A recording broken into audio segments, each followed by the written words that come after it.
close to 3/4 of the population are homeowners. Thousands of people are now being told they have to move from their homes in well-established city centres, and they aren't happy about it. Our reporter Alex Ritson has been finding out more in the northeast of England.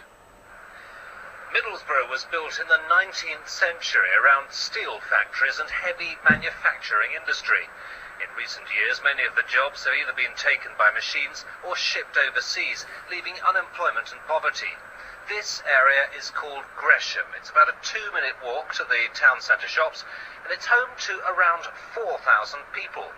But if the council has its way, they'll soon be forced to sell up and move out. And almost everyone that I met was unhappy about that. It's nothing more than a land grab. The land is very valuable. It sits immediately adjacent to the new shopping area that they intend to build.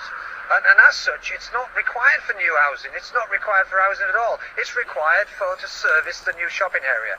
And it's nothing more than a land grab. What it basically is a subversion of government funds to buy us out and demolish us using government money to make a nice, clear site for property developers. Middlesbrough Council insists that it's carried out extensive opinion polls and that it's merely carrying out the wishes of residents. David Budd is the Labour Party's Executive Councillor for Regeneration. The plain fact of this matter is that in the late 40s, there were plans to progressively demolish a number of worn-out houses over Middlesbrough. Now, some of that has happened. Some of that happened in the 50s and the 60s. From the 70s on, it's happened in very, very small amounts. We have a huge area, and we have a number of surveys, not only of the individual people, but of the houses themselves to see whether they reach the present decency standards and so on. And everything points in the same direction. There are a lot of worn-out houses there. However well they have been looked after, that is the case. Hello. Alex Ritson, you said I could come around and Yes, you can. You might as well come in. Thank you very much. This is our front room. We bought this house about 4 years ago.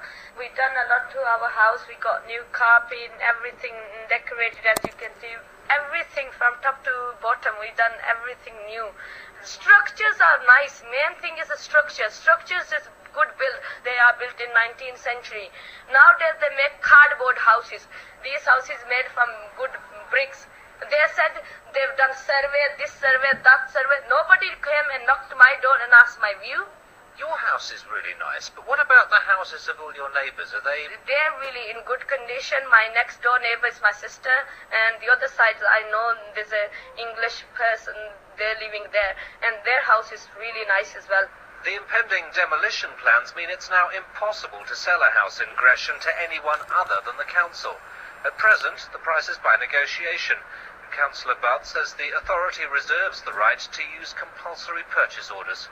We will give them the full market value of what that house would get without the demolition proposals. There will be enough to buy a similar house in a similar sort of part of the town, which would often be 200 or 300 yards away. But not everyone is convinced. Jackie Elder is an independent member of Middlesbrough Council. She says the scheme will cost often hard-up owners more than $40,000.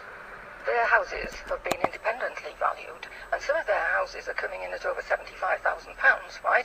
What are they getting offered? £40,000. You wouldn't be able to buy those houses today for less than £70,000. So, there's a differential of 30,000 there, and you cannot buy another house for that price in Middlesbrough. The demolition and regeneration project has been strongly supported by most members of the local Labour Party. The exception is the one-time Labour Council leader, Ken Walker. He's been suspended from the local party for speaking out against the plans. Councillor Walker is now hoping the project will fail to secure vital financial support from its ultimate central government backer, the office of the Deputy Prime Minister, John Prescott. In fairness to the council, it mentions 750 dwellings. It doesn't say houses necessarily.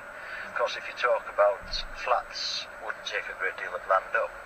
That would leave an awful lot of space for further developments of perhaps the entertainment side of things. Middlesbrough's directly elected mayor, Ray Mallon, recently described Gresham as a cancer which needed to be cut out if the town was to survive.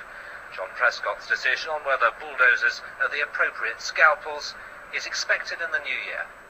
Our reporter Alex Ritson there in the northeast of England.